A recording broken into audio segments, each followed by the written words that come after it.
Honorables collègues, je prends la parole aujourd'hui au sujet de l'interpellation de la sénatrice Omidvar, attirant l'attention du Sénat sur le lien entre la prospérité antérieure, actuelle et future du Canada et sa connexion profonde à l'immigration.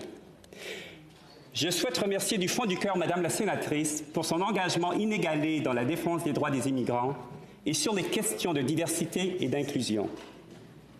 Je tiens aussi à remercier très sincèrement notre collègue, le sénateur Ravalia, qui a livré un vibrant témoignage relatant comment le Canada, et particulièrement la magnifique province de Terre-Neuve-et-Labrador, fut pour lui une terre d'accueil fertile et bienveillante. Son installation en tant que médecin dans une région rurale, son engagement envers les plus démunis, son implication communautaire et le rayonnement national de ses actions démontrent bien comment le Canada s'est enrichi de sa présence et témoignent de l'apport inestimable de toutes ces personnes qui choisissent notre pays comme terre d'accueil. Si nos villes et nos cités ont indéniablement un énorme pouvoir d'attraction, celles et ceux qui, comme le sénateur Ravalia, osent s'installer à l'extérieur des grands centres, dans des régions rurales, y trouvent là des milieux de vie moins denses, j'en conviens, mais tout aussi vibrants et enrichissants. Quiconque s'y installe dans un esprit d'ouverture, en ayant la curiosité d'en apprendre sur celles et ceux qui les ont précédés et qui ont façonné ce territoire, pourra s'y épanouir et réaliser ses plus grandes aspirations. Le sénateur Ravalia s'est installé dans la petite ville de Twillingate, dont le nom, à l'origine, était en fait Toulingay. En effet, cet endroit fut nommé ainsi par des marins-pêcheurs bretons lors de leur campagne de pêche à la morue et aux baleines. Le paysage de ce littoral leur rappelait celui de la pointe de Tourlinguet en Bretagne.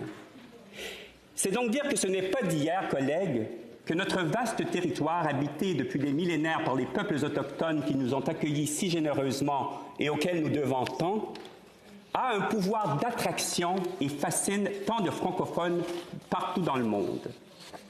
À cet égard, si le Québec est une terre d'accueil pour eux, les communautés francophones et acadiennes du Canada le sont tout autant. C'est donc de l'importance de l'immigration francophone au Canada, et particulièrement pour l'Acadie et les communautés francophones en situation minoritaire au pays, dont j'aimerais vous entretenir.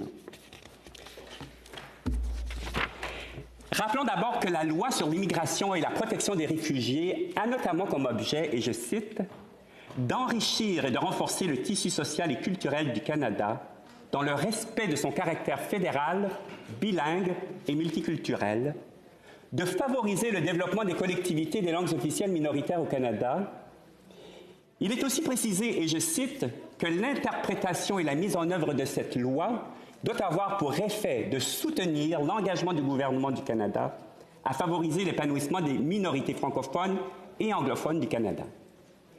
Au fil des ans, le gouvernement fédéral a publié les initiatives, a multiplié les initiatives afin d'encourager l'immigration francophone, que ce soit par l'élaboration du plan d'action fédéral provincial territorial visant à accroître l'immigration francophone à l'extérieur du Québec, du plan d'action sur les langues officielles 2018-2023 qui a établi la cible de 4,4% pour l'immigration francophone à l'extérieur du Québec, de la stratégie en matière d'immigration francophone en 2019 et tout récemment du document de réforme de la loi sur les langues officielles intitulé Français et anglais vers une égalité réelle des langues officielles au Canada. Ces nombreuses initiatives témoignent certainement d'une prise de conscience de l'importance de l'immigration francophone pour les communautés linguistiques en situation minoritaire, mais elles mettent en relief les défis de se doter de stratégies d'immigration réellement efficaces qui prennent en compte tous les défis que rencontrent ces communautés et toutes leurs réalités, qu'elles soient économiques, culturelles ou sociales.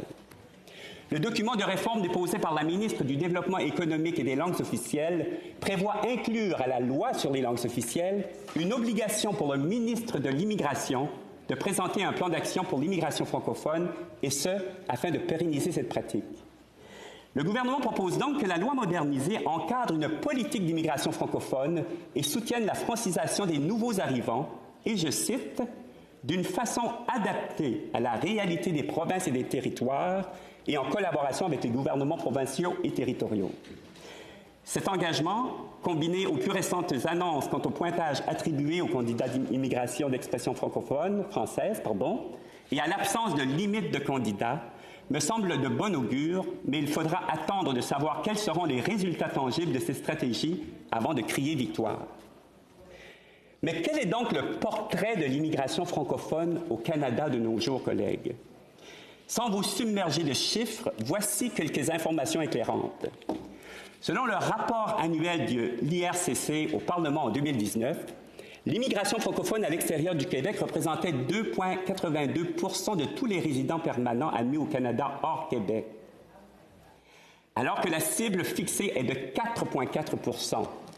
Ce taux de 2,82 % représente 8 465 nouveaux francophones au pays pour l'année 2019. Récemment, nous apprenions que ce taux avait augmenté, dépassant 3 % pour l'année 2020. Or, il faut mettre ces données en perspective, considérant la baisse d'immigrants observée en raison de la pandémie de la COVID-19. Effectivement, ce taux représente 5 755 immigrants francophones à l'extérieur du Québec sur un total de 184 000 nouveaux immigrants. Il ne s'agit donc pas d'une véritable hausse. Il nous faudra donc attendre quelques années pour vérifier si cette augmentation du taux représente une véritable tendance et que l'on s'approche effectivement des cibles fixées qui sont nettement insuffisantes pour contrer le déclin démographique, à mon point de vue. Avec quelques 300 millions de francophones dans le monde, et reconnaissant que les candidats immigrants sont nombreux à vouloir s'établir au Canada, notre pays doit faire beaucoup plus et beaucoup mieux en matière d'immigration francophone, car cela est essentiel pour le pays tout entier, mais pour l'épanouissement des communautés francophones en situation minoritaire également. Partout au pays, collègues, d'impressionnants efforts sont déployés par ces communautés afin de favoriser l'accueil de nouveaux arrivants. Des organismes se sont professionnalisés et ont développé une expertise précieuse, offrant aux personnes immigrantes un accompagnement significatif lors de leur arrivée dans nos régions.